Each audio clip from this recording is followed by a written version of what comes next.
Knowing God is not a matter of superior intelligence. It is a matter of humility and hungry heart. Kalau kita rendah hati dan mau haus dan dahaga akan Tuhan, kita bisa kenal Tuhan. Itu PhD ya, Aldous Huxley, ya, bulldognya Darwin itu tidak kenal juga. Itu orang-orang pintar itu ya apa? Nietzsche, Bertrand Russell, orang jago-jago itu tidak bisa kenal Tuhan semua. Tapi gembala bisa kenal Tuhan, betul? Tukang cari ikan bisa, ya, betul? Saudara dan saya bisa kenal Tuhan, betul? Kita perlu rendah hati dan haus akan Tuhan. Dan nanti yang diberitahukan di sini itu bukan masalah ringan. Tuhan tidak pernah melakukan apa yang sia-sia. Tuhan tidak pernah membuang kata-kata.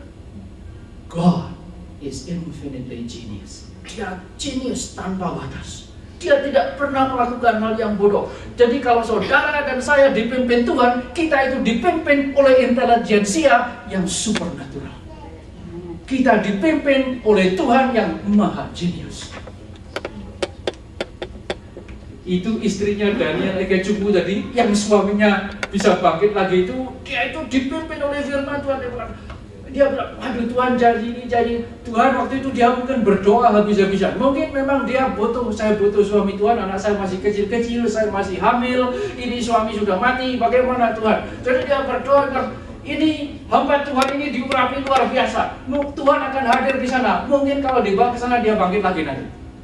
Bangkit lagi. Kalau dia cuma mikir pakai pikiran manusia, dia tidak akan bawa dia ke sana. Betul?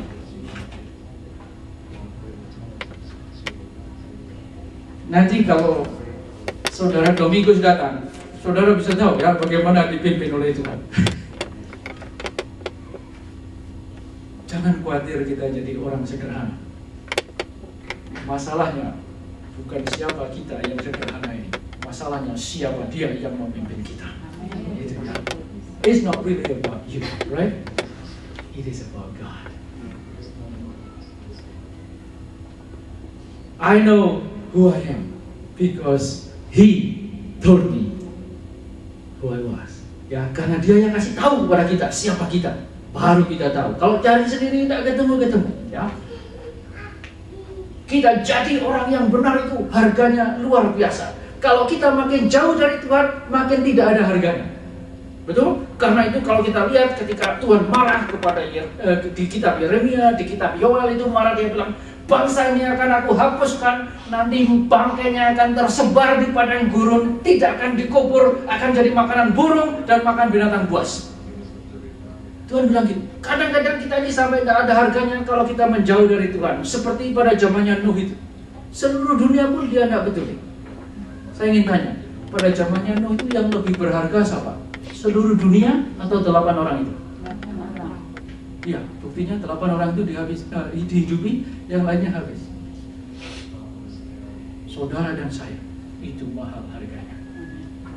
Karena darah Tuhan ada di dalam diri kita. Karena kita ini diberi kebenaran yang dari Tuhan itu. Dan itu dianggap harganya luar biasa. Sodom, Gomora, dan seluruh kota sekitarnya itu. Kalau ada 10 saja orang benar, lain cerita, betul? Sejarah itu berubah. Seandainya ada 10 orang benar ditambah dengan doanya Abraham. Saudara di sini jadi orang benar, saudara akan jadi berkat buat negara ini juga, luar biasa. Masih ingat pada waktu Esther berdoa? Memang Esther berdoa, minta dan dia taruhan nyawa, dia datang kepada raja. Kalau tidak betul rajanya tidak senang, dia mungkin akan dihukum mati juga. Esther didukung dengan seluruh bangsa orang Yahudi itu berdoa, berpuasa, dan luar biasa. Tidak jadi binasa, justru musuh-musuhnya di seluruh Persia itu yang binasa. Sejarah itu kadang-kadang ditaruh oleh Tuhan di tangan orang yang takut akan Tuhan. Daniel juga gitu, betul? Daniel berdoa 3 kali sehari, ya. Ketika dia jadi Perdana Menteri pertama di Babilonia, Babilonia dikalahkan oleh Persia, Daniel yang sudah tua itu bisa jadi Perdana Menteri di negara Persia. Luar biasa, betul?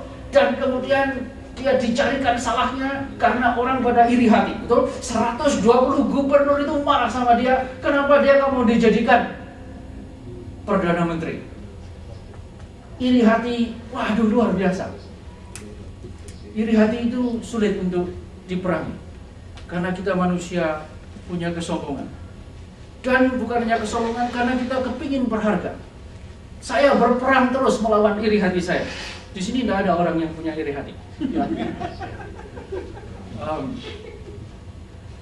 Kita harus berperang terus menerus. Ya. Firman Tuhan berkata, anger is cruel, fury is overwhelming, but who can stand against jealousy? Kemarahan itu kejam, murka itu dahsyat, tapi siapa bisa melawan kecemburuan, iri hati? Muridnya Tuhan yang sudah digembleng 3,5 tahun, betul? Sudah itu seminar Alkitab yang paling canggih di dunia, betul? Mau lihat orang jalan di atas air bisa, betul? Gelombang ditenangkan bisa, orang mati bangkit bisa, orang buta melihat bisa. Luar biasa, apa saja, 3,5 tahun. Mereka sudah meninggalkan semuanya. Tuhan Yesus bilang, aku akan disalib. Lihat Markus pasal 9, 30-34 itu. Baru Tuhan Yesus bilang, aku akan disalib.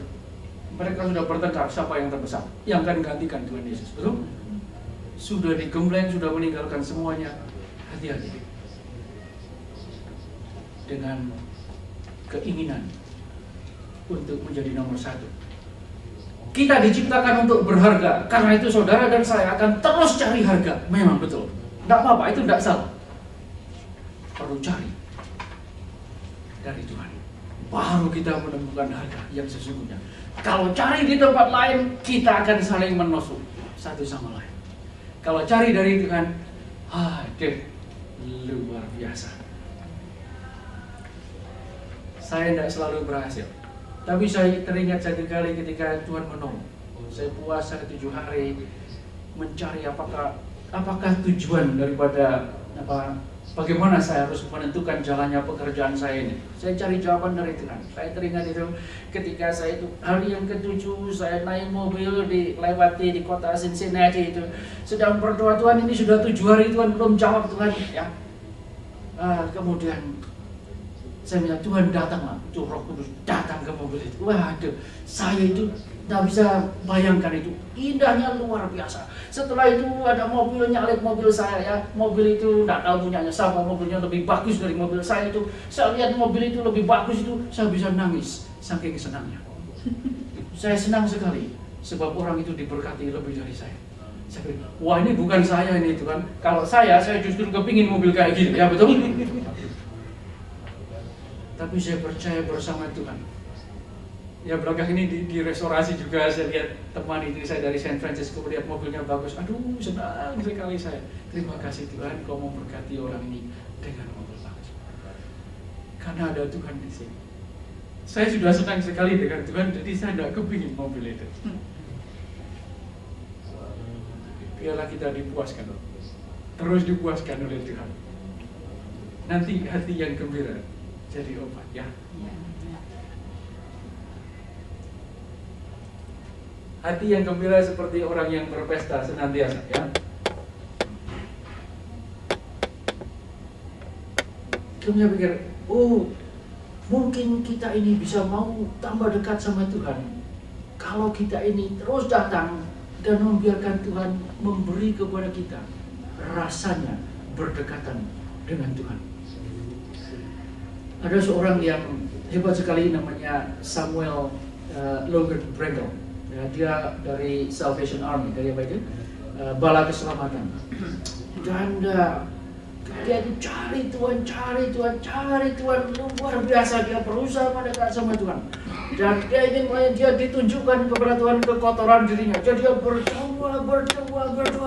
Sampai akhirnya Tuhan itu datang. Waduh, sukacitanya luar biasa. Tapi saya bilang, lihat orang itu punya mobil gitu, saya sampai nangis saking senangnya. Saya lihat rumah bukan punya saya itu senang sekali. Tuhan terima kasih, Tuhan kau berkati orang itu.